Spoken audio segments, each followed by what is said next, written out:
Hey guys, কি অবস্থা? It's me Najmur Hossain Shourab from NHS Blog again. Welcome to my channel and a brand new video. আজকের ভিডিওতে আমরা কথা বলবো এক্সব্লেড বাইকটার 10টা ভালো দিক নিয়ে। এই 10টা দিকের জন্যই আপনি অন্যান্য বাইক রেখে এক্সব্লেড বাইকটাকে কিনবেন। বিশেষ দ্রষ্টব্য, এক্সব্লেড বলতে আমি অবশ্যই এক্সব্লেড এবিএস কে বোঝাচ্ছি, কারণ আপনারা সবাই জানেন এক্সব্লেড এবিএস কে আমি যতটা পছন্দ করি, এক্সব্লেড নন এবিএস যেটা সিঙ্গেল বডি সেটাকে আমি ততটাই অপছন্দ করি। তাই আমি এখানে এক্সব্লেড বললেই আপনারা বুঝবেন আমি এক্সব্লেড এবিএস নিয়ে কথা বলতেছি। চলেন ভিডিওটা শুরু করা যাক। এগুলো নিয়ে কথা বলতেছি, এর মধ্যে সবগুলো যে সবার জন্য প্রযোজ্য হবে তা না। কিছু কিছু মানুষের জন্য কিছু কিছু এক্সপিরিয়েন্স হয়তো একটু খারাপ হইতে পারে, বাট মোস্ট অ্যাভারেজে সবগুলোই সেম হবে। আর লাস্টের দিকে যে কথাগুলো বলবো সেগুলো বেশি ইম্পর্টেন্ট, এবং ওই ভালো দিকগুলোর কারণেই কিন্তু এখনও এক্সব্লেড একটা খুব আদর্শ চয়েস হইতে পারে বাইক কেনার জন্য। তো প্রথম যেটা আমি কথা বলবো সেটা হচ্ছে ব্র্যান্ড ভ্যালু। হন্ডা এক্সব্লেড বলেন বা হন্ডা হর্নেট বলেন অথবা হন্ডার যে কোনো বাইক বলেন, এগুলোর ব্র্যান্ড ভ্যালু কিন্তু খুব ভালো। যদিও এগুলোর ব্র্যান্ড ভ্যালু ইয়ামাহার মতো অতটা বেটার না, বাট স্টিল ব্র্যান্ড ভ্যালুর দিক দিয়ে কিন্তু হন্ডা এখনো খুবই রিলায়েবল একটা ব্র্যান্ড। আপনি জানেন যে হন্ডার যে ইঞ্জিন যেগুলো আছে, যারা যে ইঞ্জিনগুলো ম্যানুফ্যাকচার করে সেগুলো প্রচুর টাইম চলতে পারে এবং খুব রাফ অ্যান্ড টাফভাবে এগুলো বিল্ড আপ করা হয়। আপনি হর্নেট দেখেন, আপনি এক্সব্লেড দেখেন, এই বাইকগুলো কিন্তু ইজিলি 70-80 হাজার কিলোমিটার কোনো রকম ইঞ্জিনের কাজ ছাড়াই কাজ করতে পারে। ব্র্যান্ড ভ্যালুর জন্য আপনি আরেকটা যে বেনিফিট পাবেন সেটা হচ্ছে আপনি সেকেন্ড হ্যান্ড যখন বিক্রি করতে যাবেন তখন সেকেন্ড হ্যান্ড মার্কেটে একটা ভালো প্রাইস পাবেন। কারণ অনেকের জন্য সেকেন্ড হ্যান্ড প্রাইস কীরকম এইটা দেখে অনেকে বাইকটা কেনে। সেই দিক থেকে আপনি যদি একটা বাজাজের বাইক অথবা টিভিএস এর বাইক কেনেন, সেটার ব্র্যান্ড আপনি কিন্তু সেকেন্ড হ্যান্ড ভ্যালু ওরকম খুব একটা ভালো পাবেন না। কিন্তু সেখানে ইয়ামাহা বলেন অথবা হন্ডা বলেন, এগুলো খুব ভালো। যদিও ইয়ামাহার চেয়ে হন্ডারটা একটু কম হবে, বাট স্টিল যথেষ্ট ভালো। সেকেন্ড আমি যে জিনিসটা নিয়ে কথা বলবো সেটা হচ্ছে এক্সব্লেড বাইকটার বিল্ড কোয়ালিটি নিয়ে কথা বলা যায়। এই বাইকটার বিল্ড কোয়ালিটিও আপনার বাজারের অন্যতম সেরা। যদিও এখানে ম্যাক্সিমাম বডি ফাইবার দিয়ে বানানো, মানে পেইন্টেড প্লাস্টিক, স্টিল এখানে যে প্লাস্টিকটা ইউজ করা হয়েছে সেই প্লাস্টিকটা যথেষ্ট ভালো মানের প্লাস্টিক।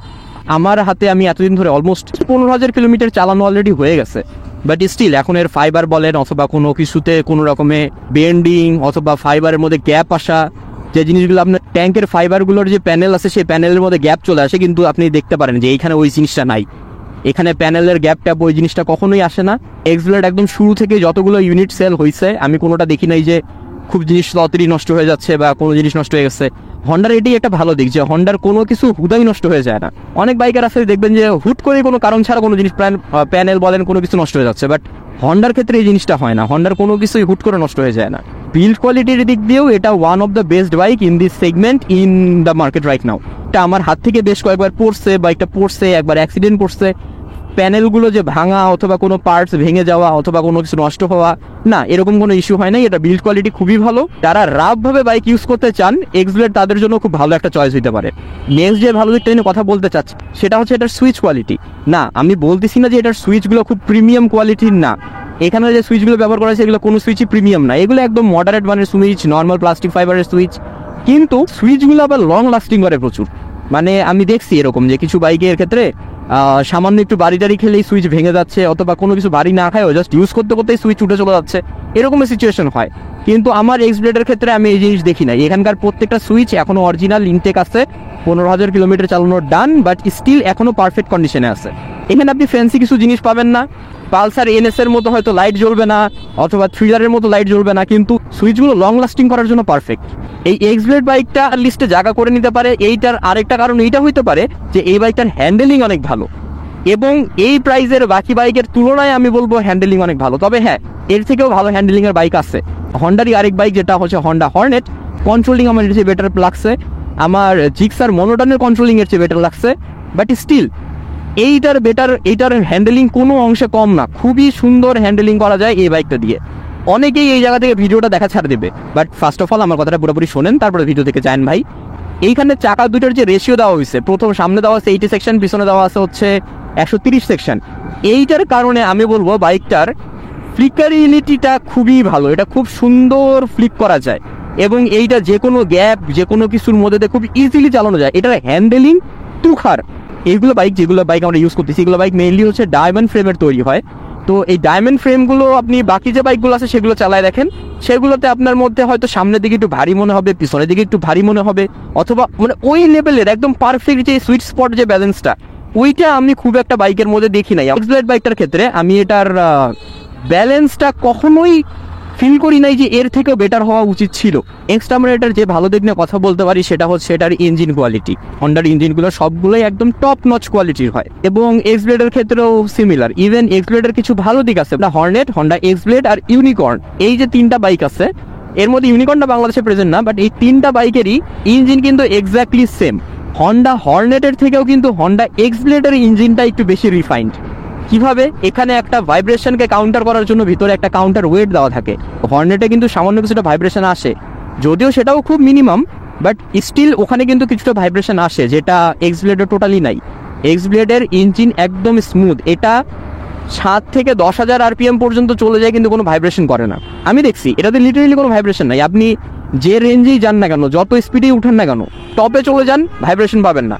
খুবই সামান্য পরিমাণে ভাইব্রেশন যেটা পায়ে ফিল হবে। এটার গিয়ার বক্সের একটা সমস্যার কথা সবাই বলে যে এটাতে বলে প্রচুর পরিমাণে ফলস নিউট্রাল হয়ে যায়, মানে এই যে এখানে একটা সাদা একটা জাস্ট একটা দাগ চলে আসে, যেটাকে ফলস নিউট্রাল বলে। আমার মতে এইটা এই বাইকের গিয়ার বক্সের দোষ না। আমি সবসময় বলে আসতেছি যে অ্যাকচুয়ালি এক্স ব্লেডের গিয়ার বক্সে কোনো অসুবিধা নেই, সমস্যাটা হচ্ছে ইঞ্জিন অয়েলে, মেইনলি হচ্ছে ইঞ্জিন অয়েলে। এখন আপনি একটু ভেবে দেখেন, নর্মালি একটা সাধারণ মানুষ যখন বাইক কিনতে যাবে, সে যদি এক্স ব্লেড বলেন বা হন্ডা যে কোনো একটা বাইক কিনলো, তখন হন্ডার লোকরা অবশ্যই তাকে বলবে যে আপনি হন্ডা মিনারেল ইঞ্জিন অয়েলটা ইউজ করেন, এবং সাধারণ মানুষ মনে করবে যে হ্যাঁ, হন্ডার মতো একটা কোম্পানির ইঞ্জিন অয়েল অবশ্যই ভালোই হবে। তো তারা সারা জীবন হন্ডা মিনারেল ইঞ্জিন অয়েলটাই ব্যবহার করে আসতেছে। কথা হচ্ছে এই সমস্যাটা কিন্তু শুধু এক্স ব্লেডে আছে তা না, এই সমস্যাটা আপনার এক্স ব্লেডেও আছে, হর্নেটেও আছে, এবং অন্যান্য যেগুলো হন্ডার বাইক সেগুলোতেও আপনি পাবেন। পার্সোনাল এক্সপিরিয়েন্স থেকে বলতেছি, এই সম্পূর্ণ দোষটা হচ্ছে এই হন্ডা মিনারেল ইঞ্জিন অয়েলটার।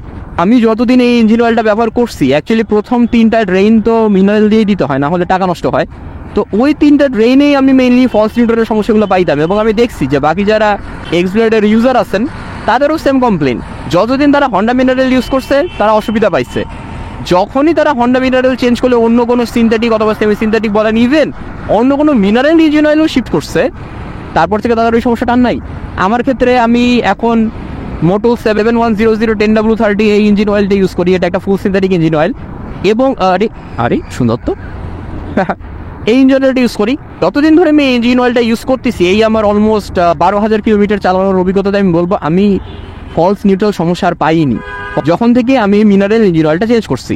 যে গিয়ার শিফটিংটাও কিন্তু অনেক স্মুথ, জিক্সারের মতো হার্ড না, এটা আরটিআর মতো এতটাও স্মুথ না, বাট স্টিল এটা যথেষ্ট স্মুথ। প্রথমের দিকে একটু হার্ড থাকে, কিন্তু 2-3টা সার্ভিস দেওয়ার পরই এটার হার্ডনেসটা চলে যায়। এখন এটা একদম মাখনের মতো উঁচু নিচু করে।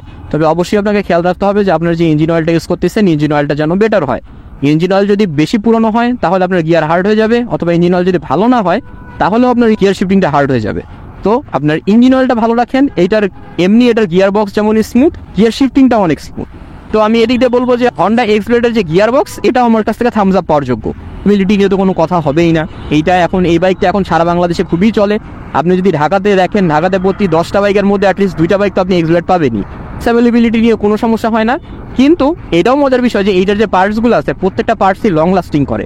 আমি এ পর্যন্ত এই বাইকের কোনো সিভিয়ার কোনো পার্টস চেঞ্জ করি নাই। আমার এই 15,000 কিলোমিটার চালানোর অভিজ্ঞতা থেকে বলতেছি, কোনো সিভিয়ার পার্টস চেঞ্জ করি নাই। সিভিয়ার পার্টস বলতে আমি কি বুঝাচ্ছি, স্পার্ক প্লাগ, এয়ার ফিল্টার, আর হচ্ছে সামনের ব্রেক প্যাড, এগুলো তো চেঞ্জ করতেই হবে, এটা নর্মাল।